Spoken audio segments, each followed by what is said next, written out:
All right, we just finished up here on Chickamauga. Phenomenal event. You know, it feels great to take home the W here at the home lake. You know, that's always something. When you're at your home lake, you feel like you either got a curse or it's perfect week, and it was one of those weeks for me that things went right. Really, the big key for me this week was keeping an open mind. I didn't want to get caught up with just one, you know, my history on this lake. I've caught a lot of fish. I've spent a lot of time out here, but didn't want to get caught up on history and spent a lot of time in practice, graphing places I've never found fish on or never seen, and found a lot of new stuff, which was really cool, especially as much time as I spent on this lake.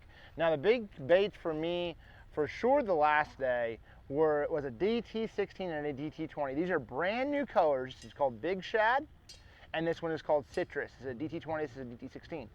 These crankbaits right here will be available later this fall, but it is, I mean, I'm telling you, for me, the DT series of crankbaits, there's nothing better to trigger big fish offshore on the Tennessee River, and really anywhere for that matter. It's just the fact of the subtleness of the crankbait that really is the big thing. So sometimes you want a hard-hitting crankbait, sometimes you want a subtle crankbait, just like you would say like throwing a wiggle wart or a shad wrap.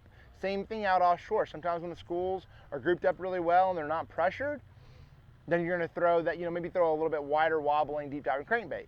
Well, these fish were super pressured this week, and so that little bit tighter action DT20 and DT16 seemed to be the major player. Also, I had these paired up with my 711 medium heavy cranking rod. This is the Micro Magic Pro. This is my favorite cranking rod. It has enough backbone to it, but it doesn't have, it's not too heavy where you're pulling the hook out of those fish's mouth. So that is something that's really good. Now, I have this paired up with, this is a 320 6:3 to 1 gear ratio cranking reel. Well, it's just a reel I was cranking with, but 6:3 to 1. And now the key with that was when I'm cranking, I want to be able to move that bait super fast to get those fish to react.